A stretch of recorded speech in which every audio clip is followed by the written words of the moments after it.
Muito feliz por estarmos juntos, muito boa tarde. Que a paz do Senhor esteja conosco.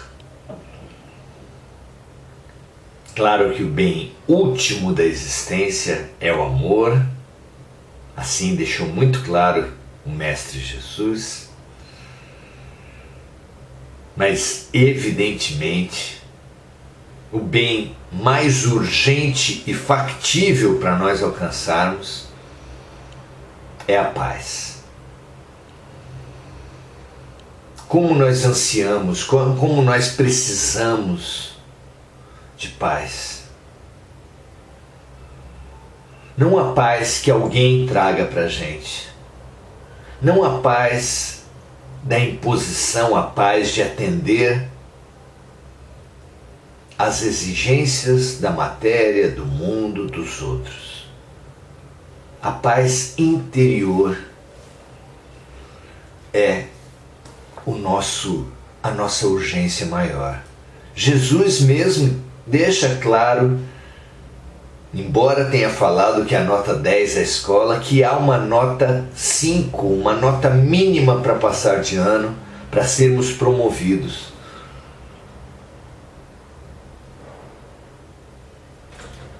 É o valor da paz. Bem-aventurados os mansos e pacíficos, porque eles herdarão a terra. Mas ainda assim, a paz precisa ser ela mesma destrinchada. Por que nós nos tornamos essas bombas ambulantes? Esses barris de pólvora que qualquer fagulha faz explodir. As pessoas estão explodindo com entregadores de compras. As pessoas estão explodindo no trânsito por nada. As pessoas estão explodindo matando crianças em escolas. Sem que haja sequer uma vingança, um bullying, uma humilhação.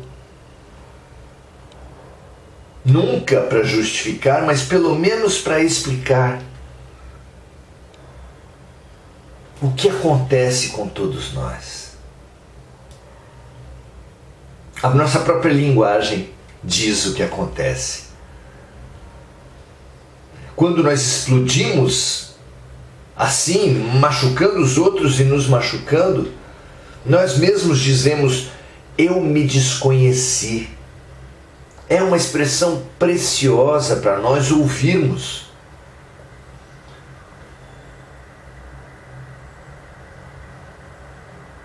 Kardec, no Livro dos Espíritos, fez a pergunta fantástica para todos nós, sobre o como. Como crescer, como nos expandir? Disse ele assim: qual é o meio prático mais eficaz? Vejam vocês, o meio prático e mais eficaz, ele precisa ser factível e real, que ofereça frutos concretos. Qual o meio prático eficaz que tem o homem para se melhorar nessa vida e resistir às más tentações? É a nossa pergunta. Nós hoje nos vemos uma ilha cercada de tempestades, maremotos, raios, trovoadas, chuva, por todos os lados. Radicalismos, violências, incompreensões, intolerâncias nos dão essa sensação de podermos ser explodidos a qualquer momento. Precisamos de paz, mas como descobrir, como entender, como saber o que é a paz? Quando a gente não sabe o que é uma coisa, não pode achar. Imagina que eu pedisse para vocês: achem uma coisa na sua casa. A primeira coisa que vocês diriam é: o que você quer que eu ache? É impossível achar uma coisa que a gente não sabe o que seja.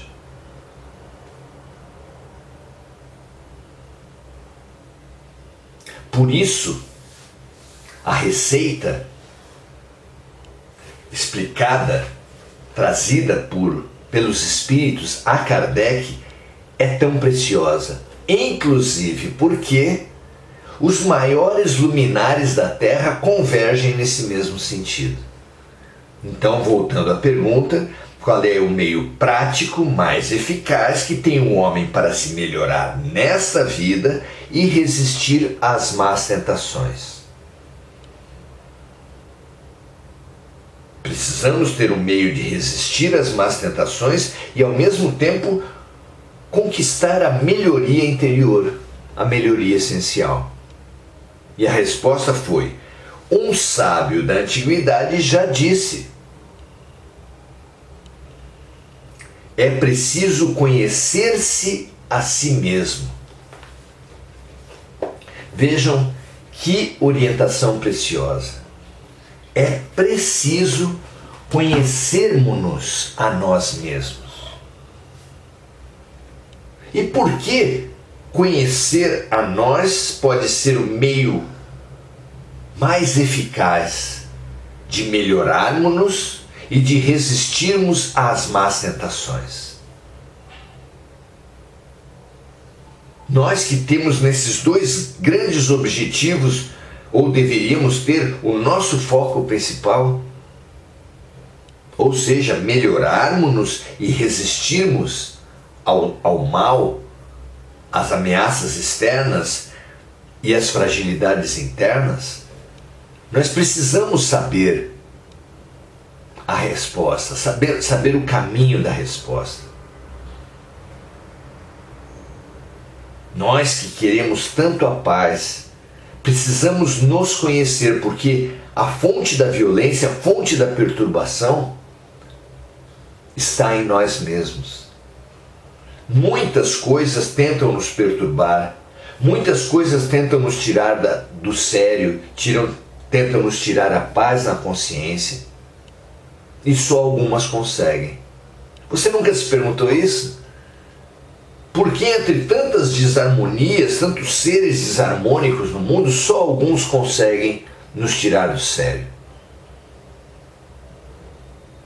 Adoro a expressão que Alberto Almeida usa nos seus grupos terapêuticos, um psicanalista, um psiquiatra muito conhecido no meio espírita. Quando uma pessoa vem se queixando de alguma coisa, ele espera a pessoa acalmar um pouco o seu queixismo e revela: doeu? É teu. Tudo que nos perturba, tudo que nos desarmoniza, tudo que nos desequilibra é porque mexeu no nosso ponto fraco. Ou seja, aquilo que mais nos perturba no outro, nas pessoas em geral, nas situações, em lideranças, em personagens das artes, do esporte, da mídia, é porque estabeleceu uma consonância entre os problemas do outro e os nossos próprios problemas.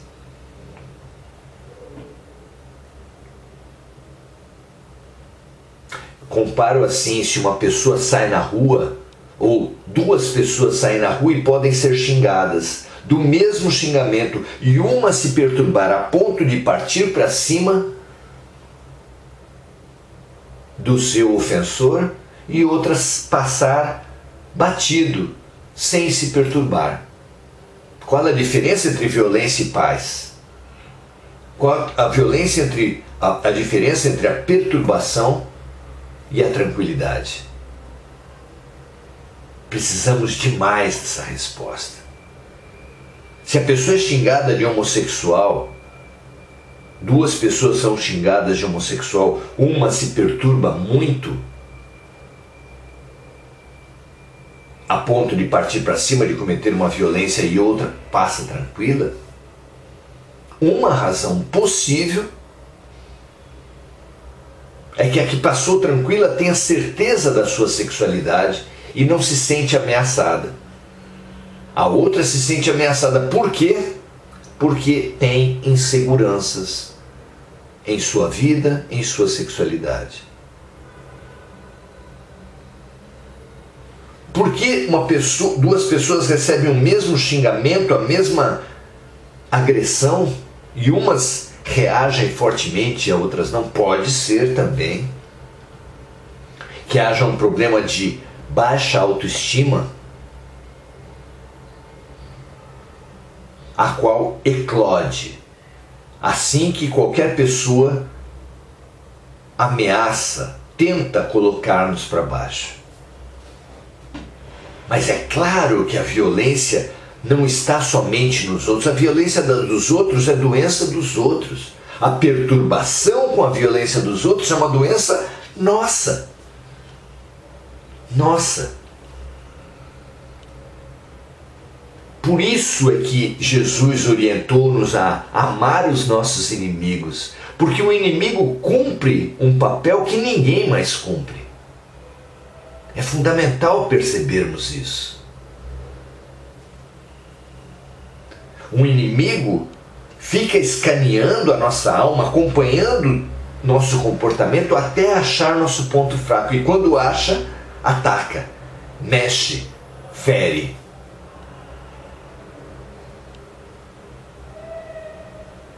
E por que nessa função em glória o inimigo é tão importante para a nossa evolução? Porque o outro é um espelho para o eu. Em primeiro lugar, o outro, em geral, nos possibilita o autoconhecimento. Mas o inimigo, por sua obsessão em nos atingir, ele cumpre uma função única. Ele é um aparelho diagnóstico da alma. Como um aparelho diagnóstico desses que nós temos, ele nos escaneia até achar nossa desarmonia e, tocando nela, cutucando essa nossa desarmonia, o inimigo demonstra, explicita, mostra os nossos defeitos, os nossos pontos que precisam urgentemente ser melhorados.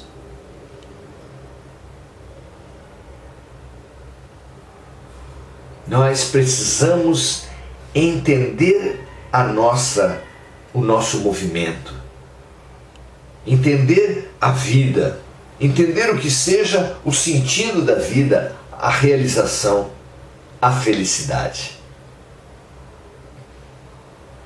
Porque assim nos colocaremos nos trilhos, na estrada certa, no caminho correto.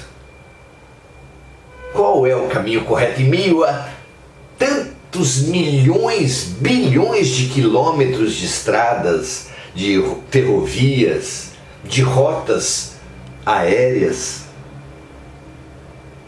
Qual é o bom caminho? A resposta é óbvia, depende que destino você quer. Conforme o destino que você queira, será melhor um caminho ou outro. E o sentido da vida, então, precisa ser percebido, buscado, para que consigamos tomar a melhor decisão do melhor caminho. Uma palavra a humanidade escolheu para falar das suas buscas, para explicar suas buscas, é a felicidade. Mas essa palavra, felicidade, ela não tem um significado muito claro, não tem um significado que perpassa as diferentes culturas, as diferentes classes, as diferentes raças, as diferentes filosofias. Ela não é autoexplicada. Aqui ela ganha um significado, ali ganha outro. Por exemplo, você vê as redes sociais, onde as pessoas tentam se mostrar felizes o tempo todo, e é muito comum que a felicidade que as pessoas tentam demonstrar seja manifestada por um copo de bebida alcoólica. As pessoas ostentam esse copo como se isso fosse a felicidade. Mostram fotos de si mesmo com amigos, bebendo todos ou todos uma viagem de turismo, ou todos com um carro muito bonito, num ambiente paradisíaco, deixando clara a busca de felicidade pelo prazer sensorial, pelos sentidos. Será que isso tem sido mesmo uma felicidade para nós? Ou é verdade que o prazer buscado hoje, imediatamente, logo, nos traz a abstinência, a ressaca, e dali a pouco nos traz a dependência?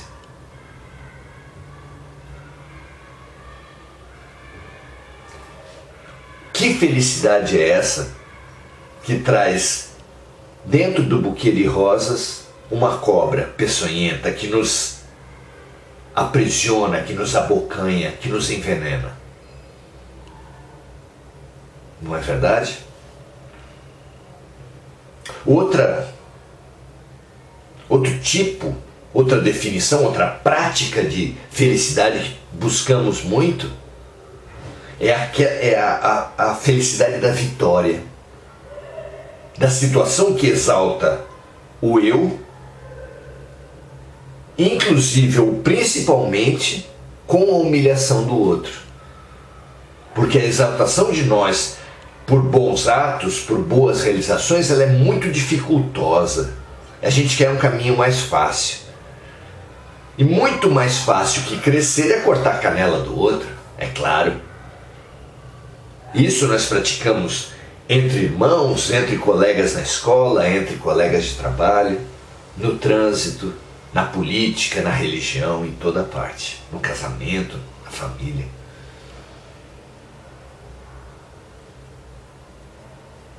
Essa felicidade das vitórias no mundo também, evidentemente, não se mostram sustentáveis. Porque quem humilha o outro para crescer ganha inimigos, que mesmo depois de mortos continuarão sendo seus inimigos, lhe perseguindo, lhe obsediando. Que felicidade é essa que não se sustenta, que traz inimigos, vinganças, agressões? Claro que isso não é felicidade, claro que não tem sido felicidade. É assim que os países criaram rivalidades, os times de futebol, é assim que as classes sociais entraram em luta, é assim que os sexos fizeram a guerra dos sexos.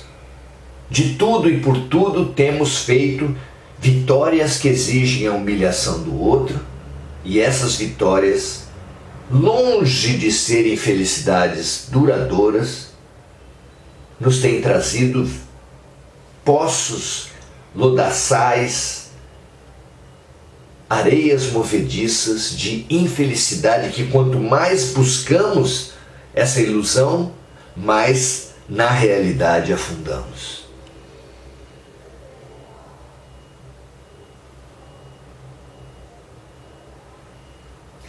Temos vivido também na idolatria da aparência.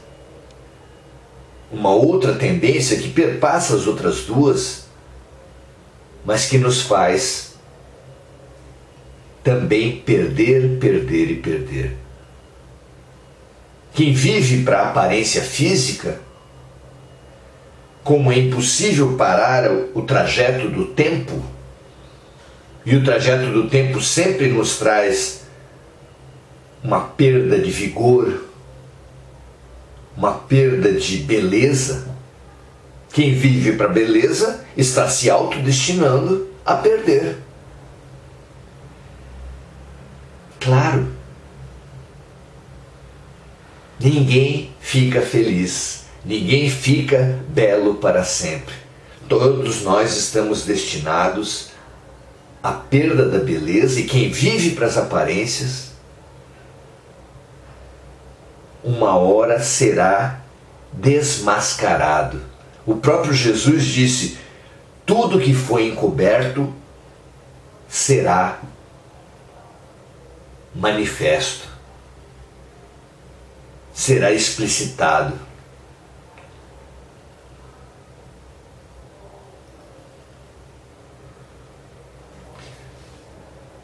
Fundamental que pensemos, que repensemos essa felicidade, esses modelos de felicidade pelos quais nos temos obcecado, pelos quais nos temos violentado uns aos outros, pelos quais nos temos encarcerado a nós mesmos e a todos à nossa volta.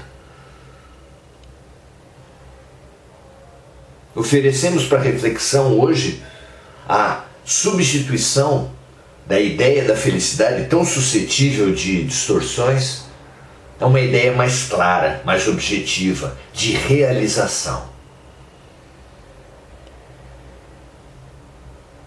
Realização nossa, ao invés de buscar a felicidade e buscar a realização. Qual a diferença? Realização nos remete à ideia de potenciais. Todos nós temos potenciais cuja realização, cuja concretização, cuja manifestação é sim sinônimo de felicidade. Uma criança pequena nos primeiros dias de escola volta feliz, comunicando os pais, os irmãos, as avós, os tios do que ela aprendeu. Realizar-se é alegre, é planificador, é feliz. Tornarmos-nos real. E tornarmos-nos reais em que campos? Que potenciais todos nós possuímos? É fundamental nesse caminho, naquele caminho explicitado no Livro dos Espíritos e também por Sócrates no Oráculo de Delfos. Conhece-te a ti mesmo. Caminho referendado por Jesus, conhece-te a ti mesmo. E 1800 anos depois de Jesus, mais uma vez confirmado aqui no Livro dos Espíritos, na questão 919, conhece-te a ti mesmo. O que é esse conhecimento? É importante, ele é trilhado através da psicoterapia, onde você vai conhecer as suas motivações, de onde vêm suas sombras, suas luzes. É um caminho importantíssimo. Mas esse conhecimento do ego, é isso que nos vai dar o autoconhecimento essencial? É importante que as mulheres tão humilhadas por séculos, milênios, saibam se valorizar. É importante que os negros, os gays, saibam, consigam se valorizar. Os pobres, os favelados, os excluídos de todo tipo, que eles consigam se valorizar. Mas será que nós somos ego? E nós somos a nossa cor de pele, a nossa classe social, a nossa nacionalidade? Claro que não. Precisamos avançar mais sobre a aparência em busca da essência. O que nós somos essencialmente? O profeta disse, Jesus referendou, vós sois deuses. Ou seja, nós temos todos os potenciais em nós. E, portanto, todas as possibilidades e condições de nos realizarmos. Maravilhosos, infinitos, poderosíssimos potenciais em nós. Mas há um potencial dos potenciais, um potencial por excelência que está no fundo de nós. Vós sois deuses e Deus é amor. Assim Jesus ensinou. Ou seja, nosso grande potencial a ser desenvolvido é amar, aprender a amar. Aceite, perceba todas as oportunidades de amar que um dia, que 24 horas já lhe oferecem. Começamos a aprender a amar com nossas mães, depois nossos pais, nossa família, nossos irmãos, nossos colegas, nossos animais, nossas plantas. Tudo à nossa volta é convite para o amor. Quando nós percebemos isso que inclusive os inimigos, os adversários, as doenças, as insuficiências, a solidão, tudo isso nos chama à relação, nos chama a buscar o outro, nos chama a nos completar e nos realizar e servir e sermos servidos. O sentido da vida é o amor. Quem tiver olhos de ver, se abrirá a esse caminho da verdadeira felicidade, da verdadeira realização, da realização mais essencial de todos nós, que é o amor. Porque, repetimos, nós somos deuses e Deus é amor. Graças a Deus, muito felizes por essa trajetória, muito felizes por estarmos juntos nessa reflexão essencial. Muito boa noite, Kelly Cristina, Ivan Ferreira, Andréa Santos, Andréa Salvatore, Maria José Sobral.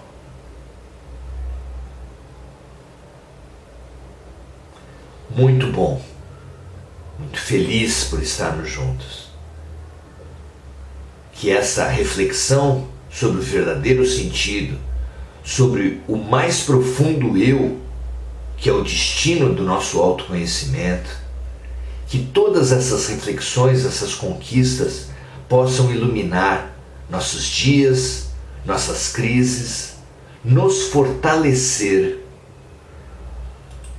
porque o autoconhecimento e a autorrealização, segundo a própria pergunta de Kardec, é o meio mais eficaz de nos melhorarmos, claro, mas também de resistirmos ao mal, de resistirmos às tensões e às tentações do mundo. Veja, tudo que nós pudermos avançar para enfrentarmos as crises que estão reservadas para essa transição planetária, avançando no autoconhecimento, é a nosso favor, nos tornará mais fortes, mais resilientes, mais resistentes às tentações e mais capazes de nos melhorarmos. Que assim seja, muito bom aprendermos juntos, muito feliz, realizado por estarmos trilhando essa trajetória essencial. Um grande abraço para vocês, meus amigos. Amanhã estaremos juntos novamente. Até amanhã, 18 horas, aqui nesse espaço. Tanto no Facebook Maurício Zomignani, quanto no canal do YouTube, do mesmo nome, Maurício Zomignani. Entre nos dois, sejamos próximos e trilhemos juntos, porque se correr o bicho pega, se ficar o bicho come, mas se juntar, o bicho foge. Um grande abraço e até a próxima.